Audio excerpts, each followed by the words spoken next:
Lonthktabi Lonthktabi nate aduga wa yam na ganda ba dai ma wa ngang pa yam kan ba nupi oi ba Lonthktabi hai Lonthktabi sida mama gi ta ra sai mama ga si film sida oi mama oi ro na gi hero ni ra so heroine ni ra ma sa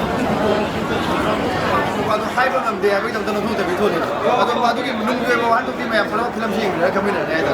Ada kasih budi kape kau, dia kau tidak suka kape tu ni, biar dia adu ki bau duma macam tu kami. Oh, macam kasih sisu misi tu ki mati ya me tu sit. Tiket full way. Tiket full kemana? Sit mana dia kaya siapa itu. Ada nak tiket, kamu tu mesti dia protein ki tiket yam. Apa yang makan ni? Apa yang makan? Ada dia protein tu yang berapa tu.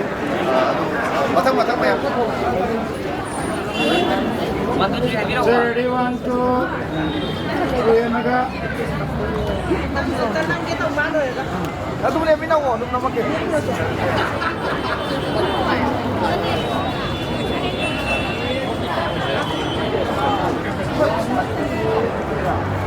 Đang tục cái lỗ này, đang tục mai rồi nè.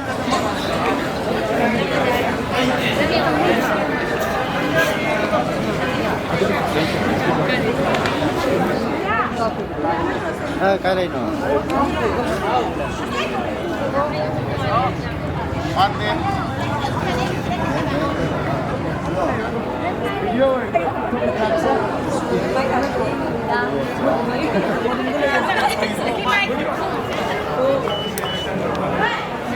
Male singer oina thawdang yabi khiba director oina thawbu bi khiba Pradip Lonthktabi Musagi thawdang ama sound lobi khiba adugumnaba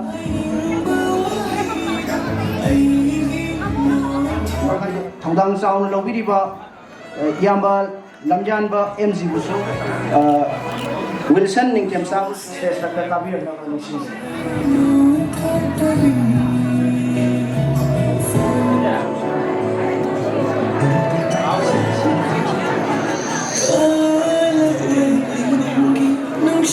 Bhaki Tengbang Long Oina film Masida Saruk Yabiriva assistant maker David is Mangangusu Egoi stage takta kakaluk na bening sinjani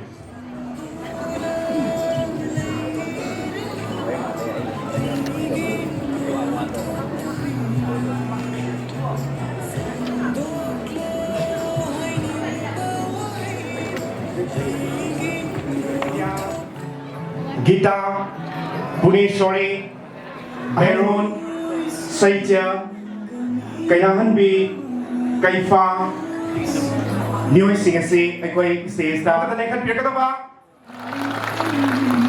Punishori Hanbi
Sige film si putok pada achomba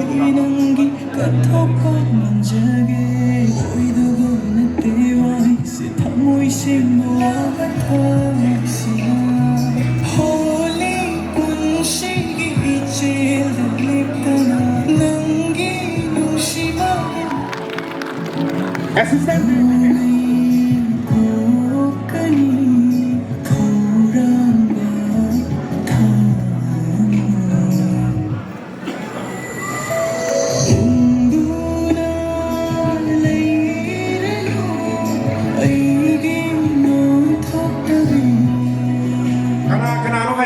Miamsu is the name view. Apiba Amadi Makui Mino Amadi Jansi, please welcome on the stage. Yamna Kolang Nangaiba mahaki shubat langda Manipur ki miyoy kaya bu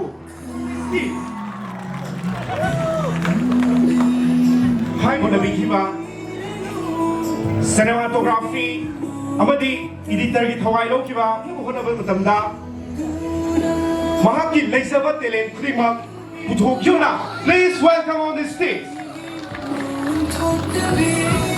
Haiba Pharmacy Pagamba Adugumlaba producer Singbaisam Assistant Director Lucky Elamba New Singer Sida Akoi Oza Singer Sida from Nanga election Biriba Kaisam Legacy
Hai ba mi saksing adudi ekoi na